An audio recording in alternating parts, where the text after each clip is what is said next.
ये बच्चा लोग दियरा एजुकेशन हब में आप सभी का स्वागत है।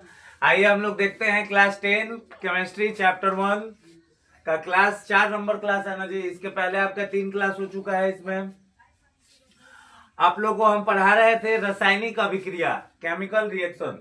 ठीक, तो देखिए रासायनिक अभिक्रिया हमने आपको बताया था कि 9 प्रकार की होती है, जिसमें 2 प्रकार संयोजन और वियोजन हमने आपको पहले बता दिया है। आज के इस वीडियो में हम 2 अभिक्रिया और देखेंगे। एक है आपका विस्थापन और एक है आपका द्विविस्थापन।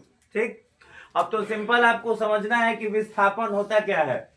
तो विस्थापन का मतलब क्या है, देखिए इंग्लिश मतलब देखिए डिस्प्लेसमेंट, यानी जो उसका प्लेस का मतलब क्या है, जगह जो है उसको वहां से हटा के दूसरे जगह अगर रख दिया जाए तो यही क्या कहलाता है, विस्थापन। जैसे मान के चलिए कि ये मार्कर है भैया, सिंपल। ठीक, इसको अगर यहाँ से उठा के बच्चा अगर हम यहाँ रख दें तो ये क्या हुआ, विस्थापन कहलाएगा ना। तो विस्थापन का मतलब क्या होता है कि एक जगह से भैया यहाँ से उठा के इसको यहाँ अगर हम रख दिए बच्चा, यही क्या कहलाएगा, विस्थापन। सिंपल समझना है यही।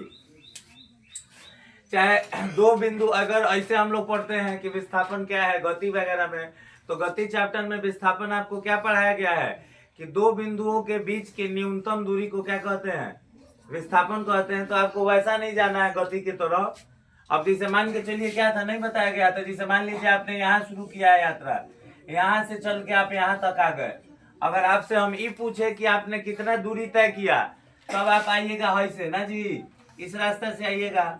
लेकिन अगर हम आपसे पूछे कि आपका विस्थापन कितना हुआ, तब आप क्या करिएगा, आप यहाँ से भैया उठ के तुरंत ऐसे तिरछा तिरछी रास्ता नहीं आ जाइएगा है। तो विस्थापन का मतलब होता है न्यूनतम दूरी। ठीक, तो यहाँ वैसे वे में नहीं जाना है, यहाँ आपको ये वाला समझना है कि एक जगह से उठा के दूसरे जगह रख दिया जाता है। ठीक, तो अभिक्रिया में हम लोग देखते हैं, पहले इसका परिभाषा देख लीजिए, उसके बाद इसके माध्यम से हम लोग समझेंगे। तो देखिए बच्चा कहता है ना कि ऐसी अभिक्रिया जिसमें अधिक अभिक्रियाशील पदार्थ।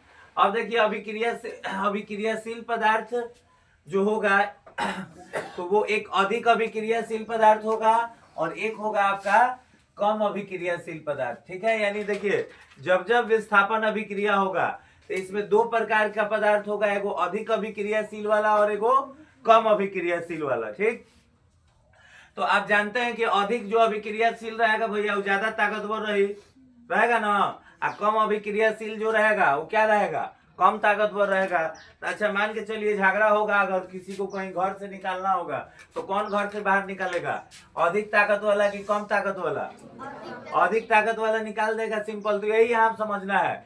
मान लीजिए कि एगो घर है, यहाँ पे अधिक ताकत वाला और कम ताकत वाला दोनों प्रकार के लोग रहते हैं। तो जब इन लोगों के बीच में मान लीजिए कुछ टेंशन होगा, तो जो जिसके पास पावर ज्यादा है वो क्या करेगा कि जिसके पास कम पावर है उसको यहाँ घर से बाहर निकाल देगा। ठीक है, तो यही चीज क्या कहलाता है बच्चा, विस्थापन अभिक्रिया। देखिए यहाँ पे एग्जाम्पल पे देखिए, पहले ये घर है, मान लीजिए अभिकारक है, कौन कौन है, एगो एफी है लोहा, और यहाँ CuSO4 यानी कि बच्चा कॉपर सल्फेट है। ध्यान से समझिएगा आप। अब देखिए जैसे ही रिजल्ट हो रहा है तो आप देख रहे हैं बच्चा, ये जो एफी था यहाँ अकेले था ना, और यहाँ एफी किसके साथ आ गया है, SO4 के साथ। अब यहाँ आप देख रहे हैं कि SO4 जो है बच्चा Cu के साथ था। Cu का मतलब कि कॉपर यानी कि तांबा, और यहाँ हम देख रहे हैं कि Cu बच्चा क्या हो गया, अकेले हो गया। यानी यहाँ किया क्या गया, यानी 2 तत्व था, कौन कौन भैया, Fe और Cu। तो इसमें एगो अधिक अभिक्रियाशील होगा और एगो आपका क्या होगा, कम अभिक्रियाशील होगा। तो हमको कैसे पता चलेगा कि कौन अधिक अभिक्रियाशील है और कौन कम अभिक्रियाशील है। तो देखिए आप ध्यान रखिएगा कि जो पदार्थ बाहर अकेले हो, सिंगल हो, वो क्या कहलाएगा, कम अभिक्रियाशील पदार्थ, क्या है कि उसको भगा दिया गया है। ठीक, और जो किसी के साथ हो, साथ मिलके यौगिक का निर्माण करता है, वो क्या होगा, अधिक अभिक्रियाशील पदार्थ। जैसे मान लीजिए यहाँ पे आपसे हम पूछे कि लोहा और कॉपर में बच्चा कौन अधिक अभिक्रियाशील है, तो आप कहिएगा क्या अभिक्रियाशील है, लोहा है। क्या है कि लोहा देखिए कॉपर यहाँ सल्फेट के साथ अभिक्रिया कर लिया है और कॉपर आपका क्या हो गया बच्चा, अकेले हो गया। तो विस्थापन अभिक्रिया में आप क्या समझना, देखिए स्थान नहीं बदल गया। पहले देखिए Fe अकेले था, अब Fe Cu के साथ था SO4, तो देखिए अब SO4 इधर नहीं जुड़ गया जी इसमें, और Cu जो था क्या हो गया, अकेले हो गया। यानी कहने का मतलब क्या हुआ, इन लोगों का, ये लोग जिस स्थान पे पहले थे उस स्थान से ये लोग क्या हो गए, भटक गए। इसी चीज को हम क्या कहते हैं, विस्थापन। अब जैसे सेकंड नंबर पे आइए, देखिए 2NaBr और है बच्चा Cl2। अब यहाँ देखिए कौन बाहर निकल गया है बच्चा लोग, Br2 ना हो, है बेरियम ऑक्साइड है, ये बाहर निकल गया। तो यानी कहने का मतलब क्या है कि भैया इक्वेशन पदार्थ होगा तो कम अभिक्रियाशील पदार्थ होगा।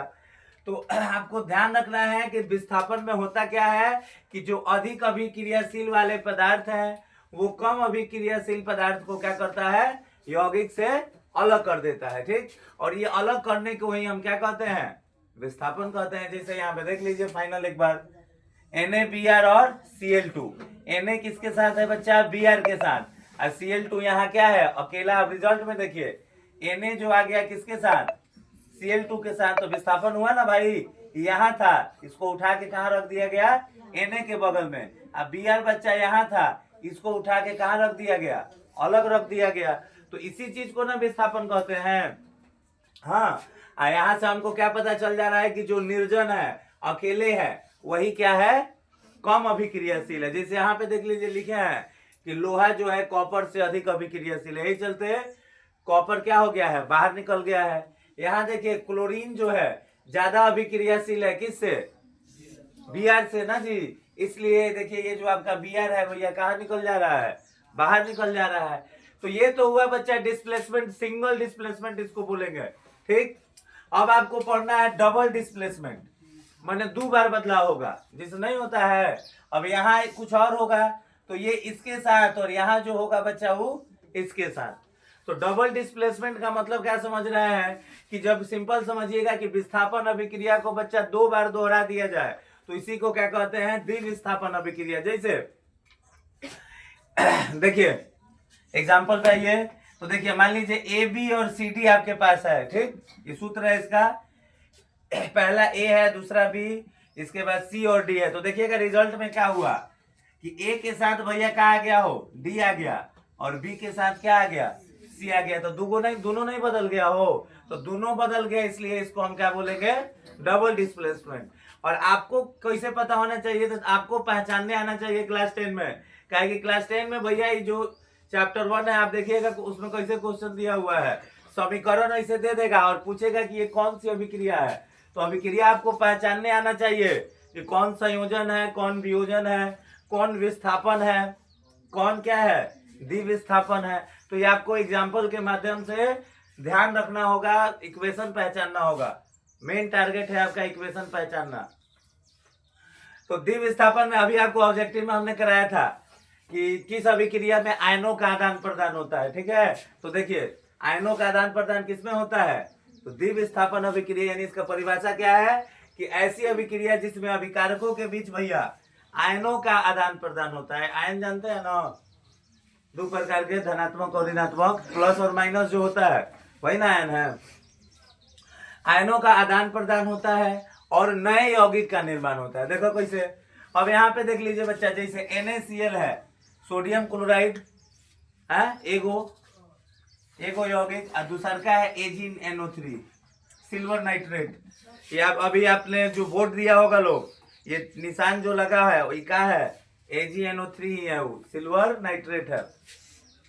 अब देखिए डबल डिस्प्लेसमेंट कैसे होगा, तो हम मान लो ना, अगर आप घबरा जा रहे हैं तो इसको मान लीजिए A है, इसको मान लीजिए B, ये क्या है भैया C है, और इसको क्या है D है। तो रूल क्या कहता है, ABCD को कैसे जाएगा, A के साथ D जाता है ना भाई।